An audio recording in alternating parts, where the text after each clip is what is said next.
Programming your UDX dash is not an intimidating prospect, and you really shouldn't be afraid of it.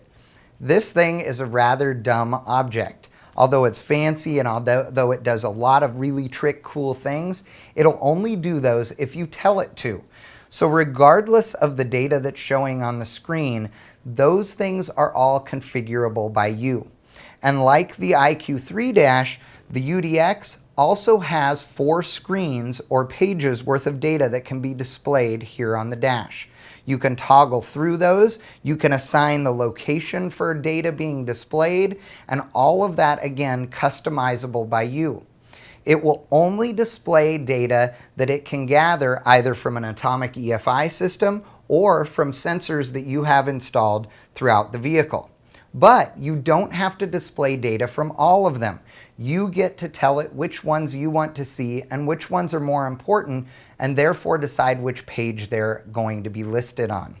The configuration is simple, and this is how you do it. To change the information displayed on any page of the UDX dash, open the Data Link 2 software, then select File, Open Car Configuration from the main menu. Next, select the appropriate configuration file for either your dash or data logger. In this example, we will use the config file for the Sportsman data logger, which is using a UDX dash. Now that the config file is open, right-click over the Dash Page 1 channel button. This action opens the dialog page. The dash image in the open window can now be utilized to change what is displayed on page 1 of the UDX dash. To do so, simply left-click the Input button that is located in the area that you would like to change or have display data from a channel. In this example, we will change the data displayed in the lower left corner of the dash.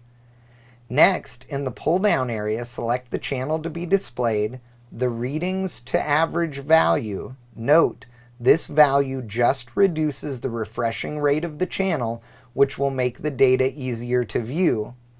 Then we put in the number of digits to display past the decimal point, and finally we select the appropriate text box, which will display either water, fuel, or oil on the dash. This can also be left blank.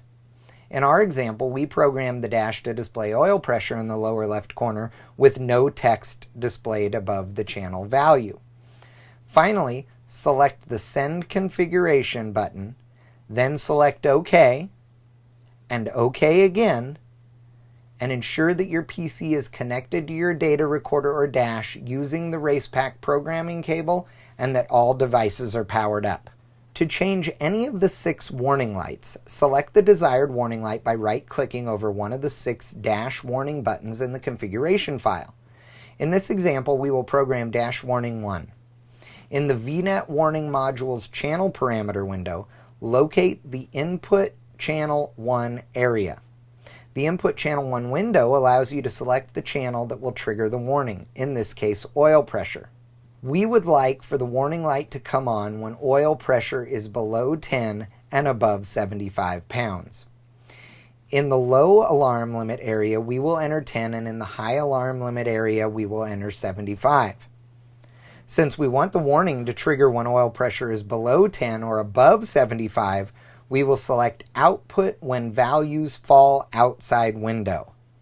If we want a warning to display when oil pressure is between 10 and 75, we would then select Output on when values fall inside window. Input Channel 2 allows the user to select a second channel value that must be met along with Input Channel 1 before the warning is turned on. In this case, we would like the low oil warning to turn on, but only if engine RPM is above 1500.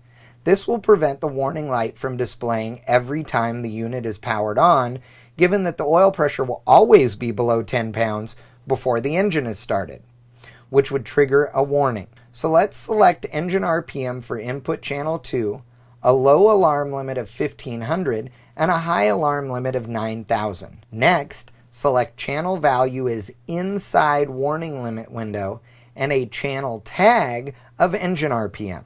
Finally, in the center of the programming window, we need to instruct the warning light to turn on when Input Channel 1 and Input Channel 2 conditions are met.